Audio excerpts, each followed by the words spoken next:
Afternoon, everyone. Welcome to the Ardalyst series, webinar series, excuse me.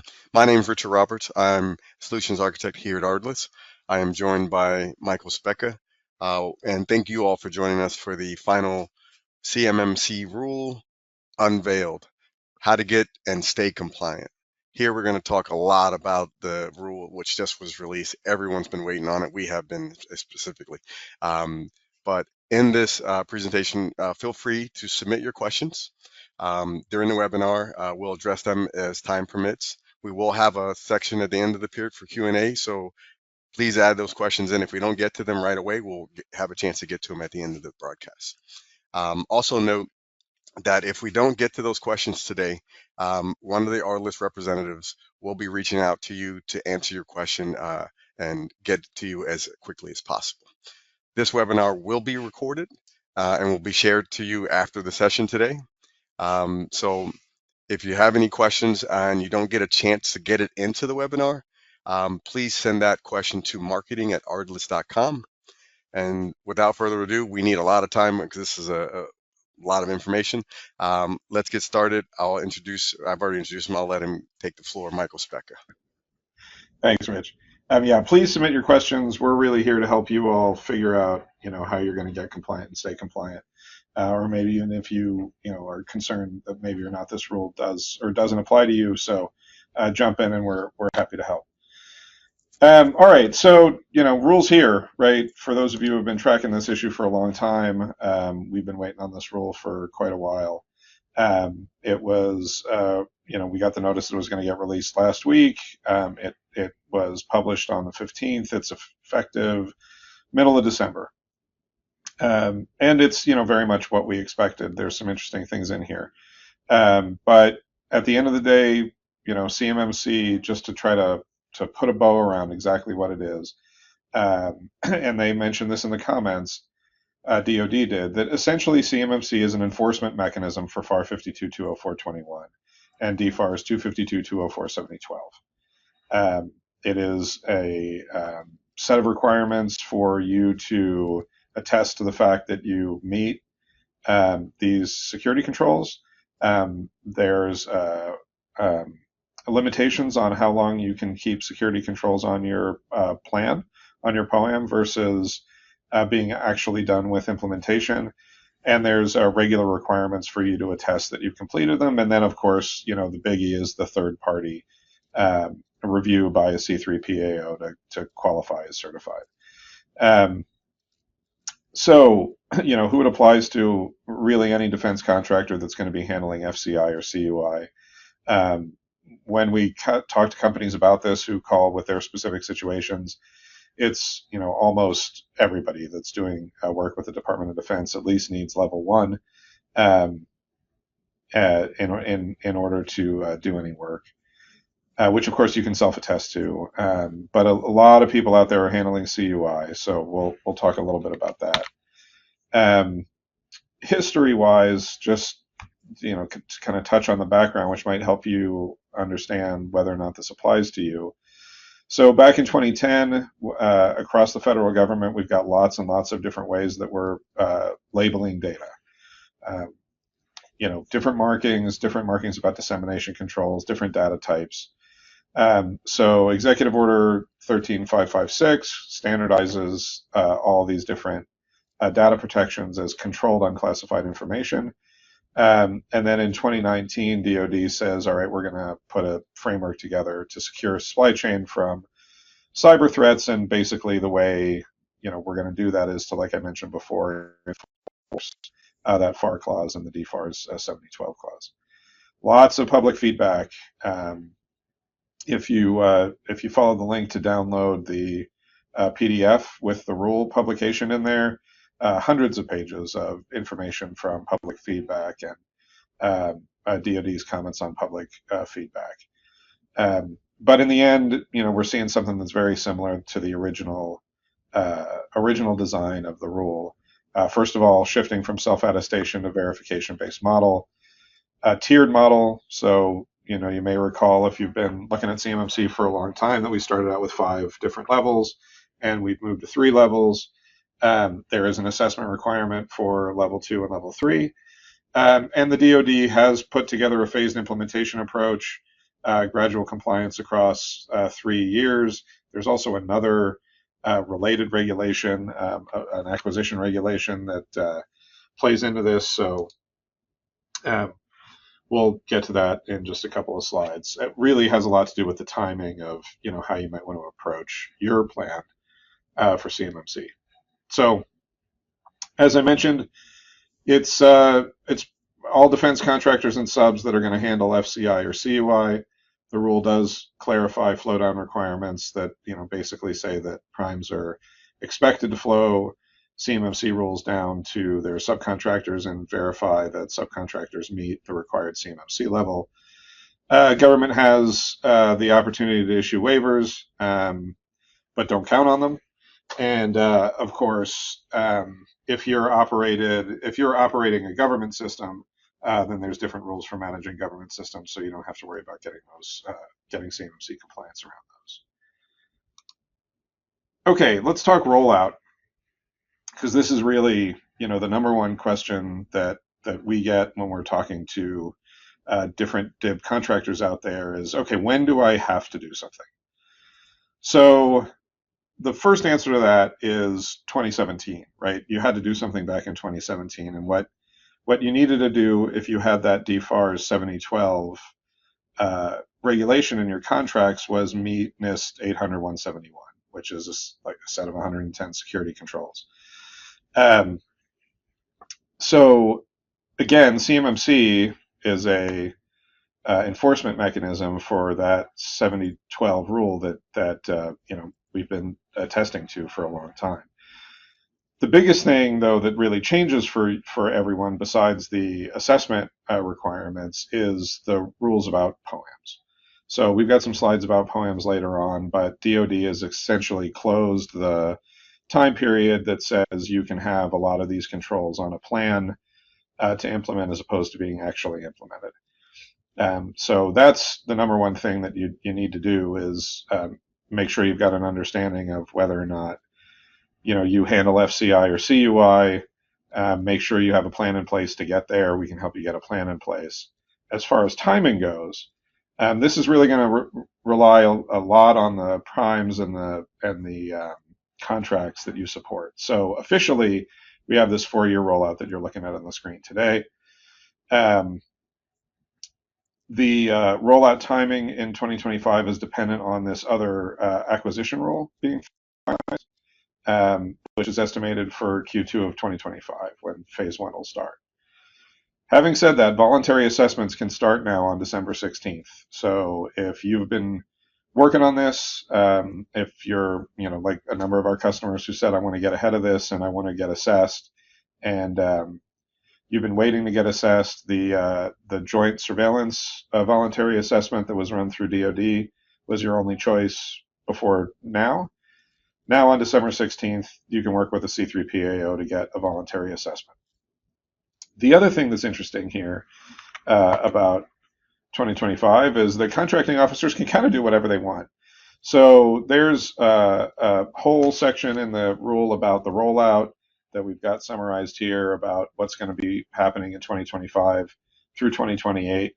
But essentially, you can think of this at a very high level of going from something where the contracting officer can choose to put requirements in your contract to something where the contracting officer has to decide not to put the rule in your contract. So we're going from an exception basis where contracting officers can put the rules in to a time when they're going to be required out in 2028. So what that means for you as an organization is understanding what the requirements are going to be from your contracting officer. The more sensitive the work that you're doing, the more likely that you're going to have an assessment requirement that's inserted by your contracting officer.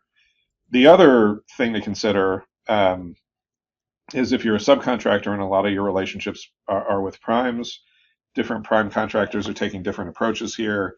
I'm not going to try to speak to what any particular prime contractor's approach is. But we do have customers whose prime contractors are really trying to get their supply chain in order in advance of the rule being put together. So that's only accelerating with the release of the rule. It certainly was something that was happening prior to now and that we've been talking to people about in our webinars, but with the publication of this, that activity is speeding up. So, you need to do these reports in the supplier performance risk system. A lot of folks have to do these already based on contract requirements. One thing that's interesting here is there's a lot of focus on the C3PAO assessment, but you'll see in 2025 we're expecting self-assessments for 800-171 compliance, which you would then report your score on in the SPRS. So requirements that are happening today.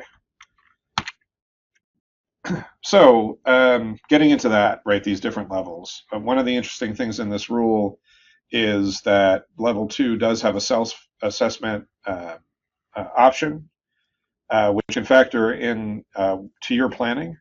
And when we get towards the end of the presentation here, we'll talk more about different options for how to put your own plan together.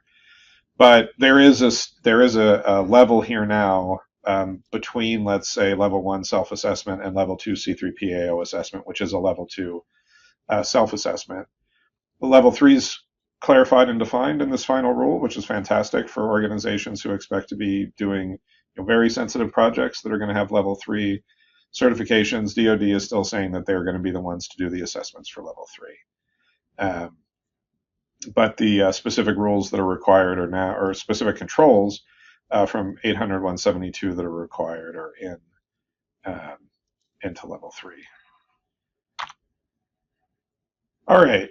I got a question, Michael. Yeah, I was going to say, are there any questions on kind of the general program before we get into this? Is really where the it kind of falls in right in alignment with what you were just covering on CMMC level 1. If I am CMMC level 1 compliant and someone sends me CUI via email, what is suggested? What is the suggested approach to handling the data?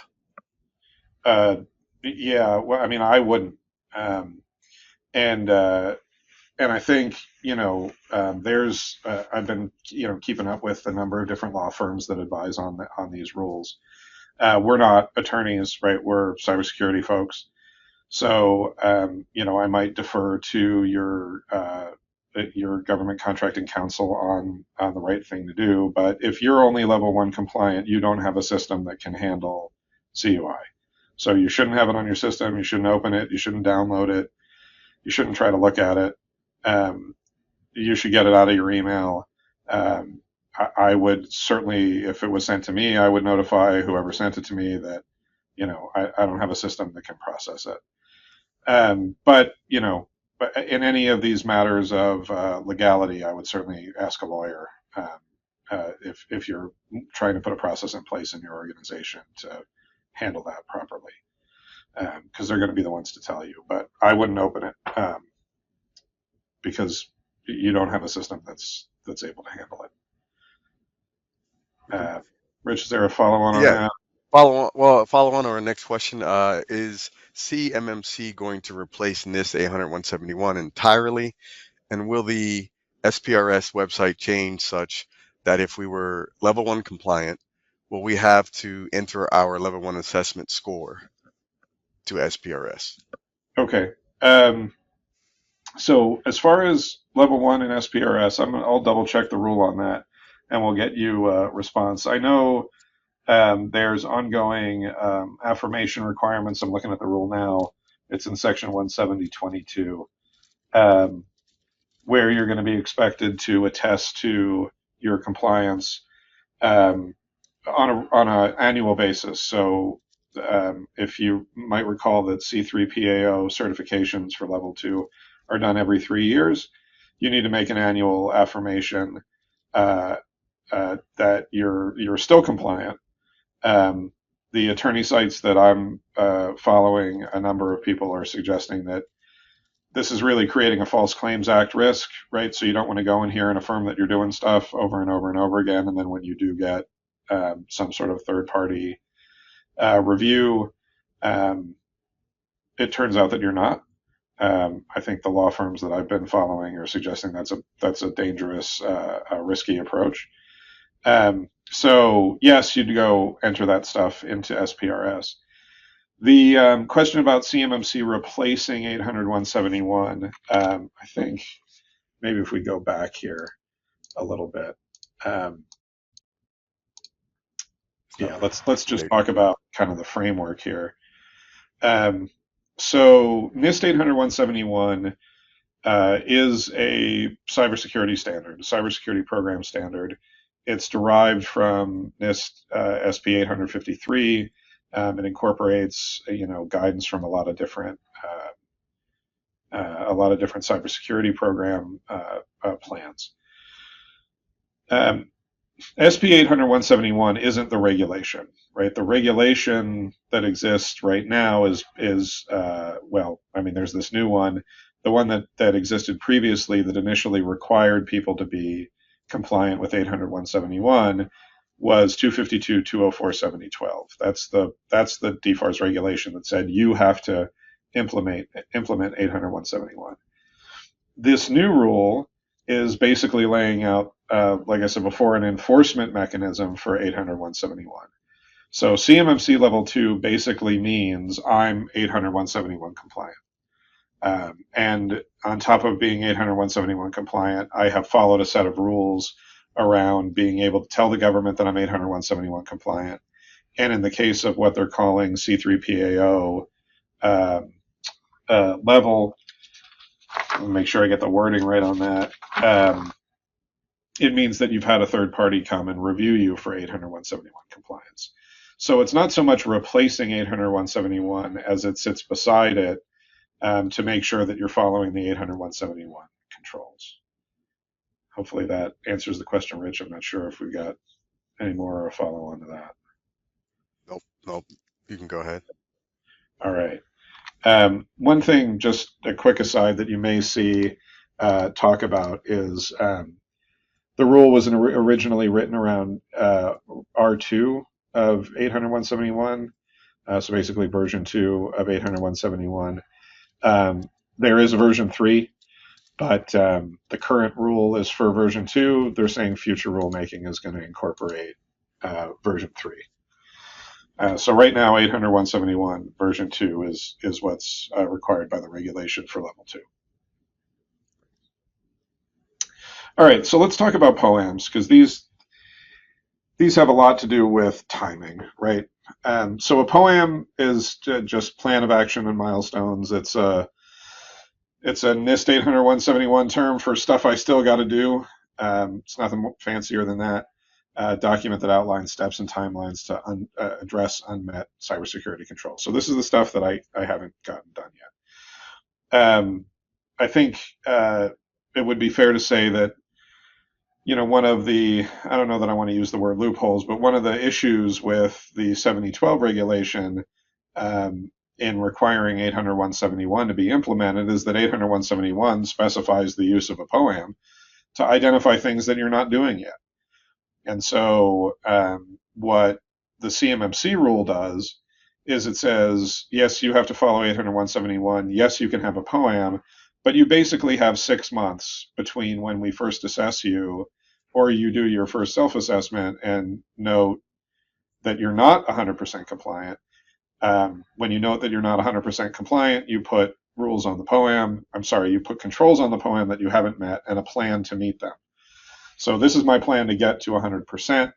I have 6 months to get to 100% and do a closeout assessment to confirm that I'm complete.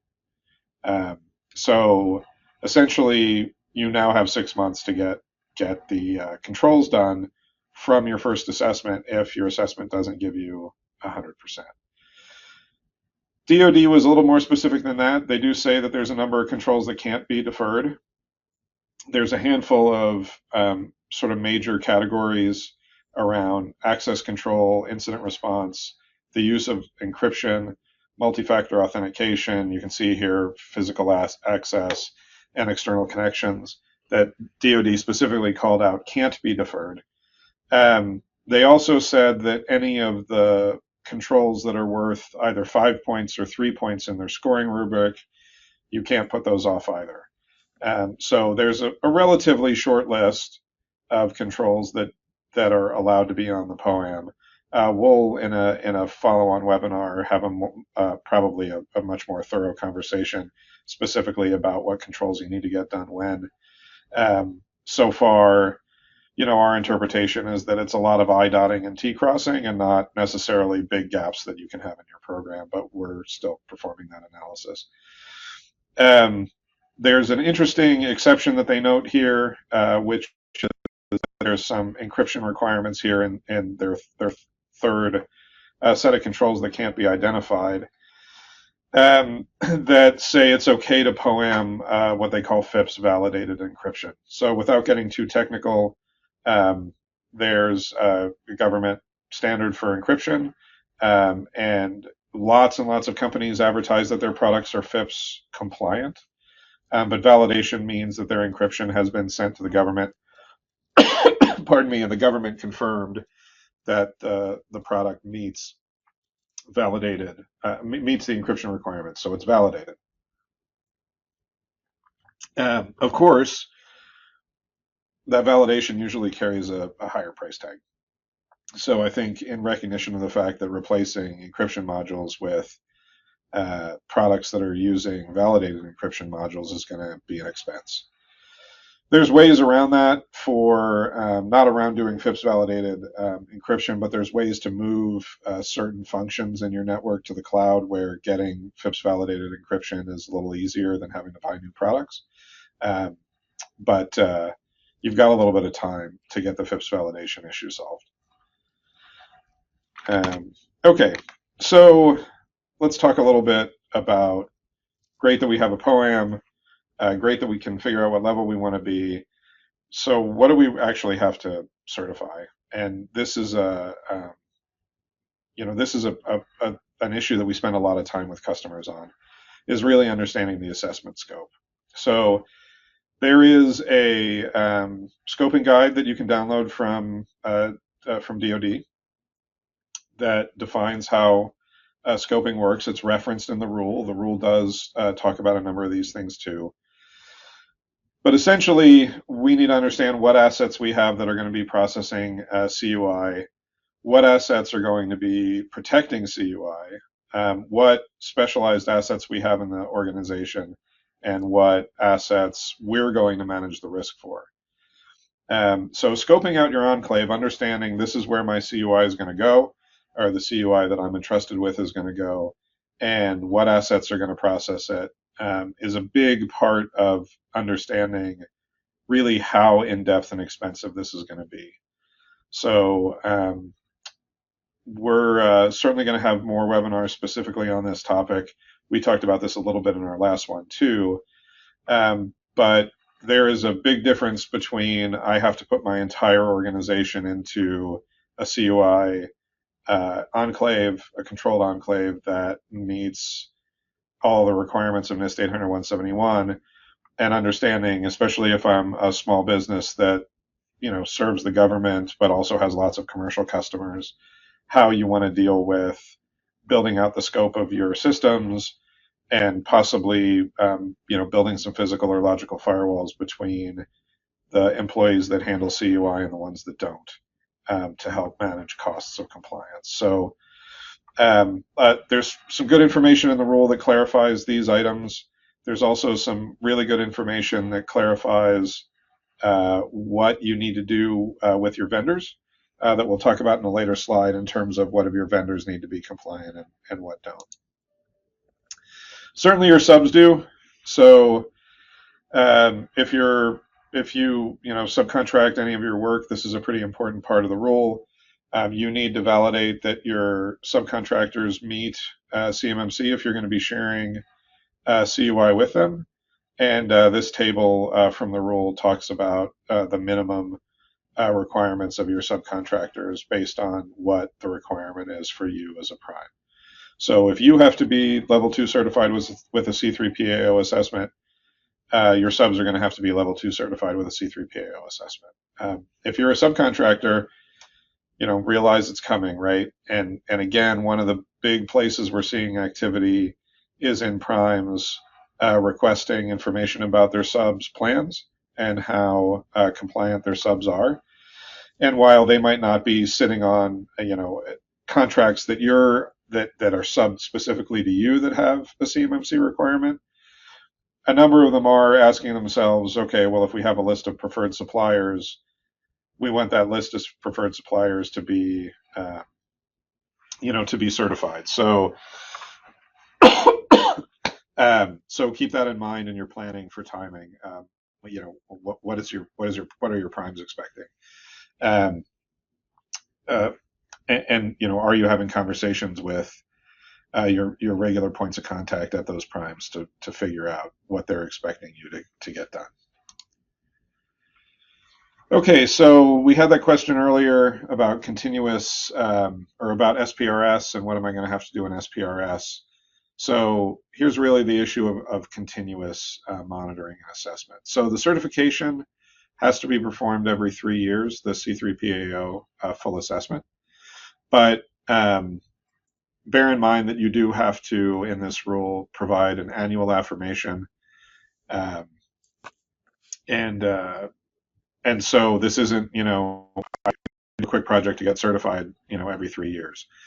You're going to be having an affirming official from the organization sign and attest that the organization is complying continuously. And when C3PAOs do their full assessments every 3 years, it's going to be pretty evident whether that's true or not, because many of the things that you have to do in 171 are ongoing responsibilities, right? It isn't just I've configured my systems the right way. It's that I have processes that I follow on a regular basis the right way. So we've got kind of a grab bag of special considerations coming up. So before we jump to that, Rich, any questions in the queue?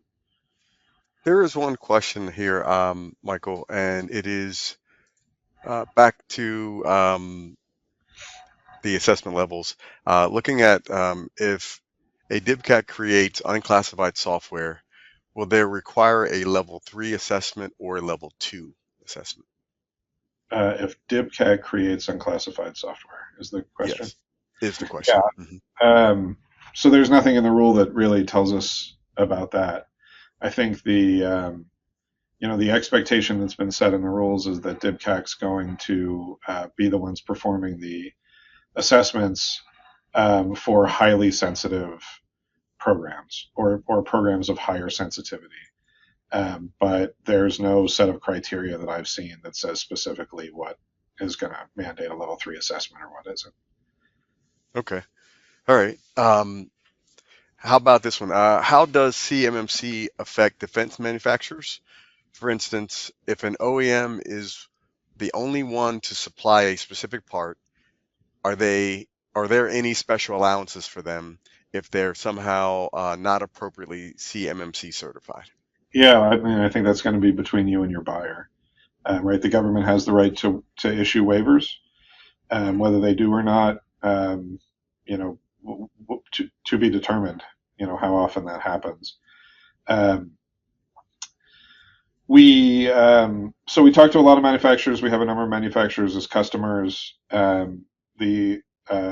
Whenever anybody's trying to find out if the thing they do meets ITAR regulations or something like that, I always recommend they talk to an attorney and review their contracts.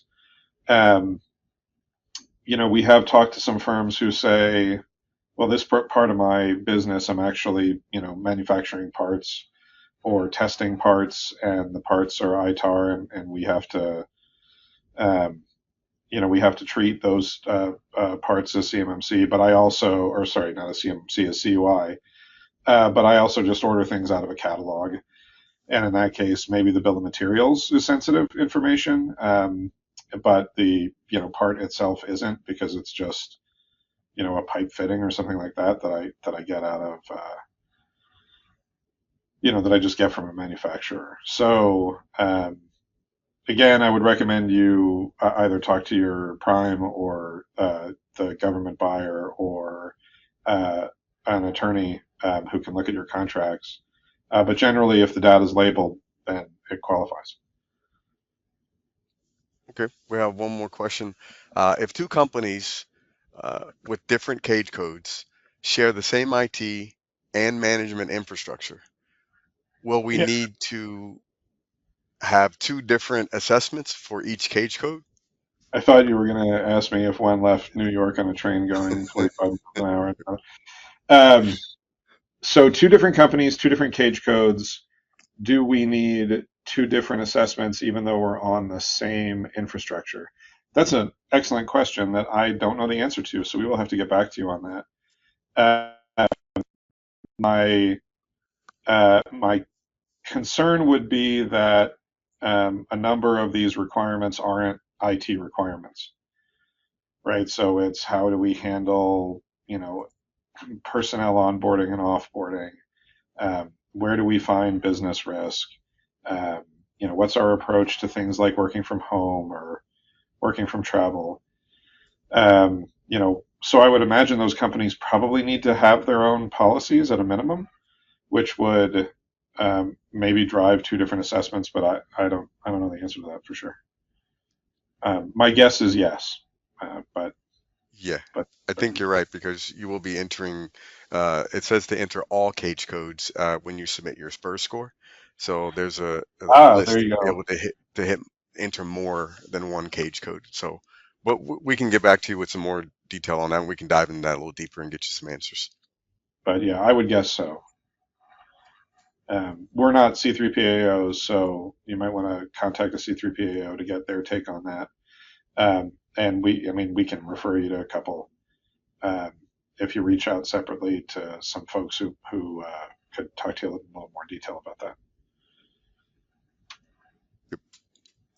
Maybe Uh, yep, more go questions? ahead. Okay. There is one more question, which I think is self-explanatory, but we'll go and get so we can get it cleared up. If I do not intend to meet L2 compliance, what do I enter into the SPRS? If you don't intend to meet L2 compliance, then I don't know that you necessarily have to enter anything in SPRS. Yeah, I Uh, think you're going for level one. It doesn't yeah, require if you're going for SPRS. level one, and I think we've got an open research item here to come back and answer what do we think is going to need to be entered. Certainly, for level one, you have to do annual self-assessments and you have to do an annual affirmation. So we know at a minimum you're going to have to do those two things. But if you're not going to be level two, then I think there's nothing to enter there. But I don't know if there's I didn't see a requirement to positively say I'm not going for level two. Um, but if we see one in there, we'll let you know. Rich, Okay, we good? it was Keep good. going. Yep, keep Awesome. moving. All right, please keep the questions coming. We love getting them. Okay, so there was a lot of comments that are preambles in the, not preambles, but are in the material that accompanies the publishing of the rule that basically, um, said we need time or we need flexibility before you can put this rule in place. And DoD does make the point, and this is why I always come back to 7012, that the 252.204.7012 requirement has been in place since 2016. We were all supposed to be compliant with it as of 2017. Yeah, there's this argument around POAMs, but they say specifically companies that have been attesting to the fact that they meet 801.71 and 7012 for years shouldn't have too much trouble meeting 801.71 now. Having said that, we have this flexibility for 180 days on the POAM. They did allow self-assessment to continue, albeit with this annual affirmation rule that, again, the attorneys out there seem to be saying creates more enforcement mechanisms for the government if you self-attest and self-assess and do these affirmations, but you're not actually putting the right procedures in place. DoD can make waivers. And you can also request alternative security measures. Some of the stuff that we found the most interesting in helping, our experience with helping people run these programs is the idea that you can mark controls not applicable if they're not relevant or there's no CUI involvement in the system, uh, or if specialized assets just, you can't do what's being asked. Certainly, we would recommend that if we're excluding a specialized asset because, for example, it's manufacturing equipment that doesn't support multi-factor authentication, let's say, as an example. While you may be able to exclude that from a cybersecurity perspective, we would recommend we look at that manufacturing floor where that device is and the network that's there. And in our risk assessment say, okay, well, we've got a system that we're relying on. It's infeasible for that specialized asset to meet this control. Is there a different way that we can address the threat? Can we be more strict about the data that's able to come in and out of the network that it's on? Can we use other isolation mechanisms? Maybe this is now an asset that we want to sneaker net, so we want to get it off the network and use removable media that we can meet all of the controls with to hit it, to get data to it, as opposed to networking it and then potentially exposing it in a way that isn't compliant. I would suspect that we don't want to just put NAs all over the board, but there are architectures that take certain controls and make them irrelevant. And so, having some specific rules around not applicable controls is really helpful. Of course, if you do it, you got to explain why, and in your SSP, and then expect assessors to look into it. Don't just say it's not applicable and because we said so, right? You're going to have good justifications for that, and I think that's where having good explanations of other risk mitigation measures you're putting in place for specifically for specialized assets would be a good approach to make sure that your not applicable markings or decisions are pass your assessment. So in alignment with that, Michael, got a comment kind of right around the VDI solutioning, and the comment here is I've heard differing opinions about whether or not I can access CUI via a secure enclave using a virtual desktop interface. Yeah. Some say it's okay. Some say because you're viewing CUI on a computer, the computer is in effect processing CUI. Yeah. Now in scope. We'll have to respond to this one after the webinar. I didn't flag that. I noticed it, but I didn't flag it in my copy of the rule here, so I can't go straight to the language. But they did call it out specifically. Yeah, that is out of scope. That it's out of scope. But there was also some language around there that said level 1, and so I'd want to double check it. It's on my list of things to go back and double check before I finish an opinion on it. And then, the follow-up question I have that we haven't really been able to get to the bottom of yet is a web application where I can manipulate the data the same thing as a VDI, but, on the older side of the IT business, and I remember when that term meant something differently than it might mean now. So that is something we'll have to get back to you on that we're digging into as well.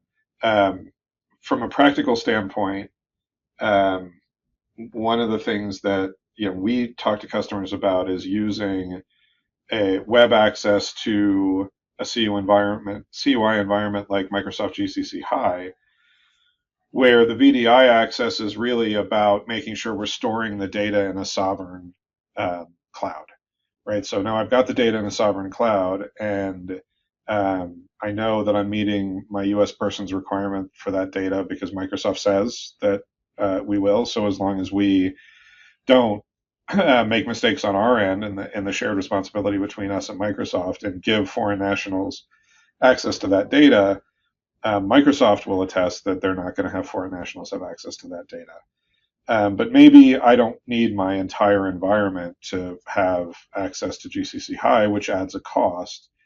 So we're going to use uh, systems that either aren't registered to a cloud, that are registered to an on-premises domain, or that are registered to the commercial domain.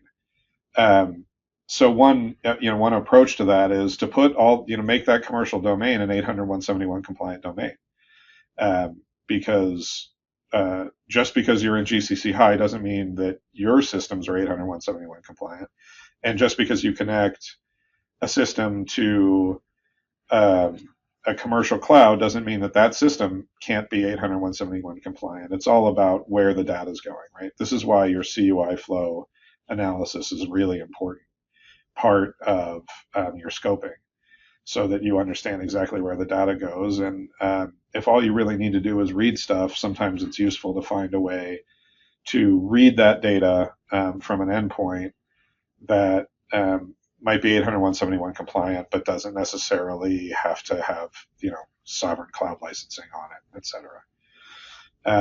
There's also the issue of using FedRAMP SaaS products, right? That's going to put stuff up on your screen, um, and that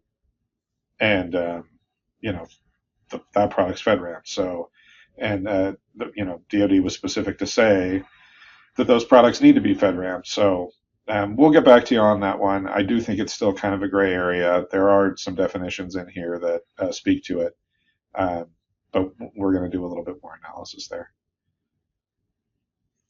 Anything else, Rich? There, one more. Question is, statements. Last question. I can't find a specific answer about how or if contractor websites must comply with CMMC. Like, do they have to be hosted on US servers only, or must they be something more like a CMS, etc.? Sure. So when you say a contractor website, um, are you talking about like your typical, this is my company, this is about my company and about my personnel, and these are the solutions we provide, like a typical marketing kind of website, or is there a specific website that you're asking about? That would affect my answer. So if you could pop that in the chat, Rich, and interrupt me Yep. if we get some clarification there. So I mean, if we were spending a little bit more time together to try to solve this question, my next one would be, well, does the website deal in any way with CUI?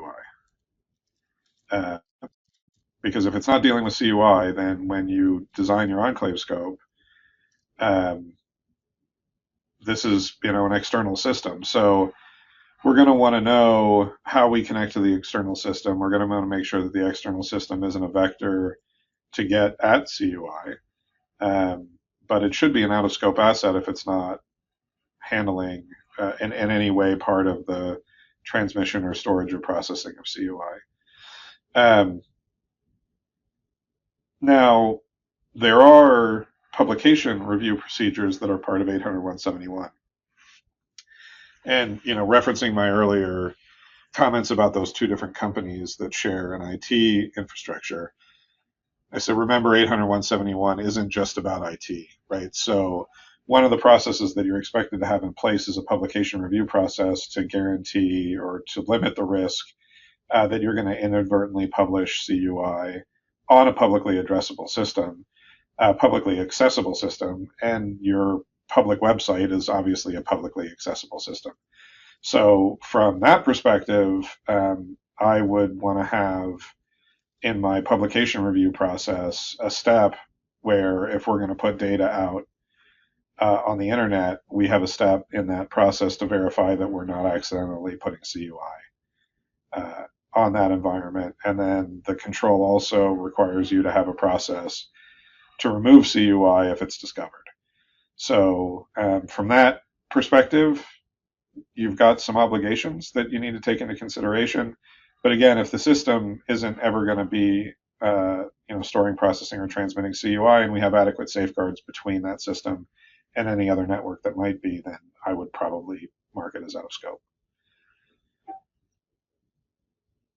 Anything else, Rich? Nope, that's it. You can move forward. All right.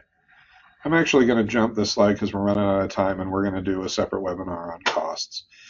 there's a ton. I've said skip it. I'm going to leave it on the screen anyway. There's a ton of work in the rule where DoD talked a lot about their estimates for what it's going to take to do this, right? And to have a plan to handle CMMC, you need to figure out what your budget's going to be. So this is a subject that we're going to do a much more detailed breakdown of what DoD's estimates were. We're going to compare them to what we think it costs to get stuff done using, resources based on what we know about market rates for the resources that can do this kind of work, and certainly compare that to what it would cost to do it using our services. So stay tuned, I guess, for more on cost. But if you want to read a lot of pricing information, grab the rule. There's a lot of stuff in there about it. Okay. Last note to help you navigate kind of the ecosystem that's out there. So the CMMC accreditation body, they also go by the Cyber AB. This is the organization that manages the certification and accreditation of assessors and assessment organizations. A C3PAO is the organization that can perform a level 2 certification. There are CMMC assessor and instructor certification organizations that train and certify instructors. So and assessors. So if you're attending this and you think I really actually want to help people understand this rule or assess companies, those are the organizations you need to go talk to. And then again, DIBCAC is the DoD organization that's going to handle level 3 assessments for critical CUI organizations. All right, we're going to talk about, with the remainder time we have here, some common issues that we've seen with people who are trying to put their plan together. But before I do that, Rich, are there any more questions about the rule itself? No more questions about the rule itself, but there is sort of clarification on the site that we're looking for. It's a secured EDE reporting site. Secured EDE reporting site. Yeah, I'm not familiar with it. We're trying to get more detail on what that is exact. Yeah. But like marketing and or secure portal sites, primarily secured EDE. So we'll look that up, get more detail. Okay. If a secure portal site is being used to transmit CUI, then yeah, that's a site that's going to need to meet either a FedRAMP or a CMMC requirement, depending on how you're using it.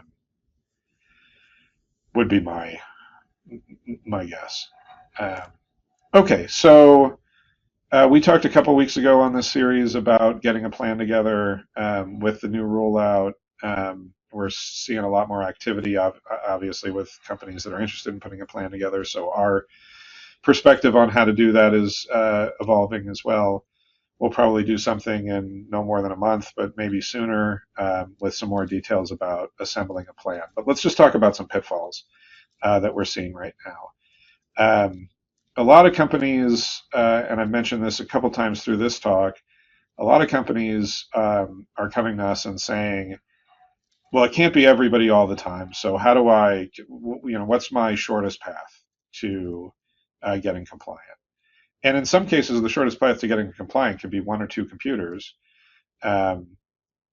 or just some cloud environment that meets the 800.171 requirement. It really comes down to how you scope your enclave, and how you scope your enclave really comes down to how CUI flows through your organization.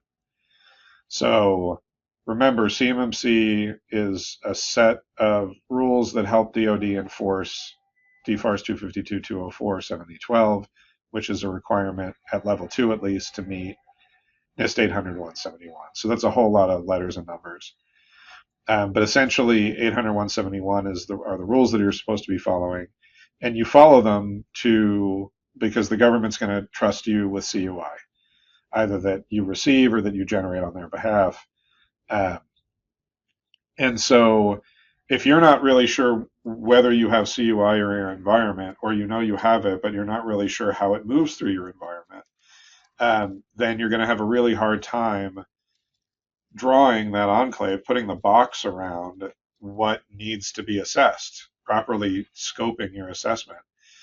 And so you're really at that point, you're forced to, and we've talked to companies who have done this and then come back later and said, okay, how do we reduce the cost? You're forced to make everything 800.171 compliant. And in some cases, if you're worried about, if you're using, cloud tools, then that means that making sure all your cloud tools are cloud providers are FedRAMPed, or you're putting everything in the sovereign cloud, which is more expensive than a commercial cloud, and that might not actually make sense for the way your company operates, especially if you don't, if everything isn't government work, right? If you have a government and a commercial group.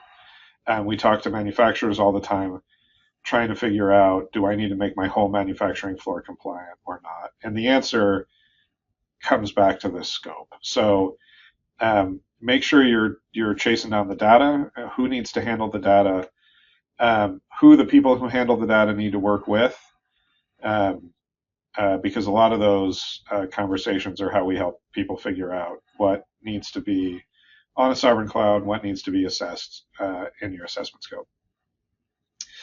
Related to that problem is this issue of policy. So I can't stress enough that 800.171 is not just about IT controls. And even the parts that are about IT controls, those IT controls vary based on what your business requirements are. And I like to use this example, so if you've attended an earlier webinar and you've heard me say it before, I apologize. Two of our very first CMMC customers, one manufacturing facility, does everything in their building. Nobody works from home except for some salespeople. People very rarely travel. Their security controls are very different than our other longest CMMC customer that work on military bases all over the world. So if you just hand this to the IT team and say, tell me what I got to do, they're going to have to try to reverse engineer, okay, well, what are the business needs here that we have to support? And so it's good if there's a business conversation. And then those policies really should be the thing that drives the IT controls that you put in place. So if you're writing your policies after you've already picked your IT controls, then there's a chance that you've got the wrong IT controls to begin with. So understand what IT support you need, what your information technology or OT is doing for how your business works. Make sure your policies are selected and written in line with how your business works. And then you're going to start getting a lot more clarity a lot faster on questions like, do I need everything to be in GCC High, or do I need everything to be in my assessment scope? Do I really need to use these particular IT tools, or is there a cheaper, faster, easier way to put a compliant solution in place to meet my business need? So, we certainly help people figure this stuff out. A lot of it is pre-sales. So if you want to have a conversation with us about how your business works and what that means for your CMMC scope, please look us up. Other pitfalls, continuous compliance, right? They've laid it out in here. Annual affirmations. This isn't just a matter of making sure all your doors are locked, so to speak, or all your windows are locked, and then now I'm done, right? This is about ongoing processes, ongoing checks in your business processes, ongoing checks in your IT processes, ongoing monitoring of your environment. So make sure you're thinking about this as a change in the way you operate, not just in a change in the way you configure your IT systems. We'll talk more about different approaches to assessment in a future webinar because I think we're coming up on time here. What I want to do is throw this roadmap up and take just a minute to talk through it again.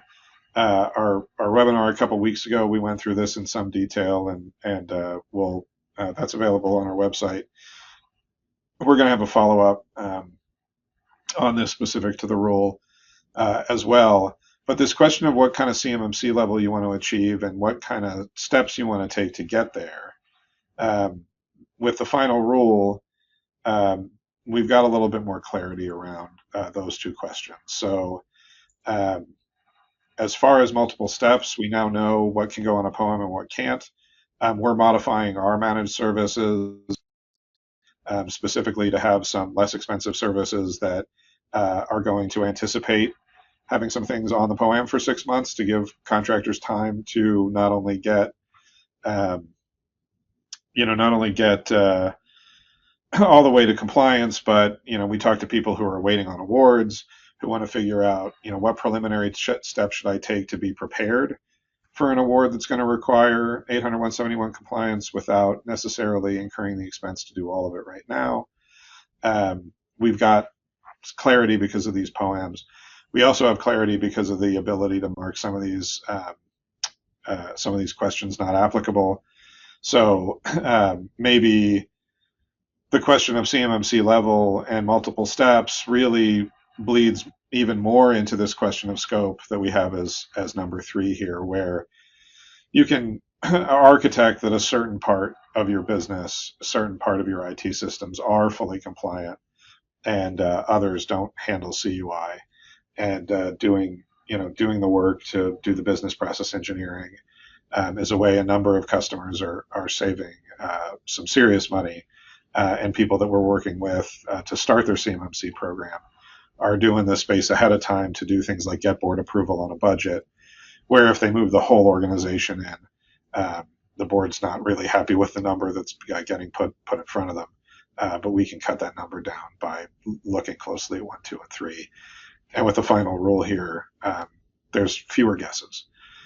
So I think we're at time. We got 2 minutes left. Rich, if you want to hit a question. Yeah, absolutely. We have a bunch of questions. Thank you very much for those. We'll start off with number 1. You're talking about affirmations just recently. Yeah. Annual affirmations are required, right? Right. What do these require, and can I affirm something determined by a C3 PAO? Okay. So it is, I think, 170.20 that talks about affirmations. No, that's standards.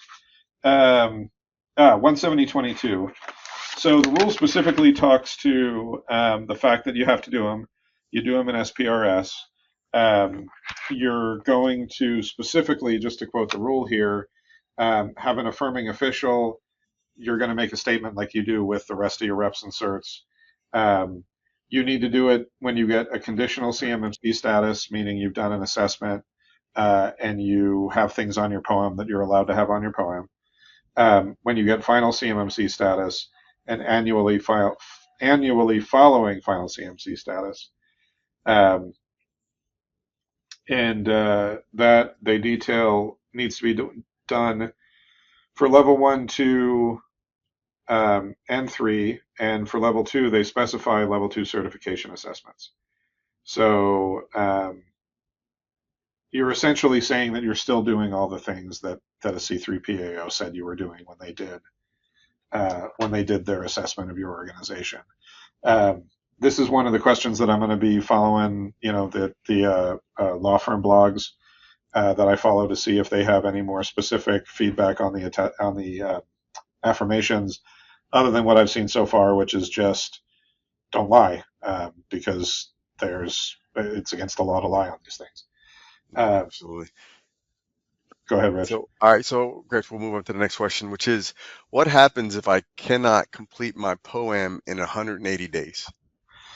From what I can tell, you got to start over, meaning that your previous, what do they call it? Your previous conditional CMMC status you no longer have, and you got to start over. So, probably worth getting some C3 PAO feedback on that, which we're going to work to do. But the assessment needs to be done on everything, whereas the rule looks like it defines a closeout assessment where you're just reviewing the items on your POEM. So increased cost for sure. Excellent. All right, one more question, which is, are there any specific contracts that are exempt from CMMC requirements? Not that I know of. but I would say exemptions aren't something we've done a ton of research on. I think there's some exceptions around, basically using government. I think we might have a bullet on that. If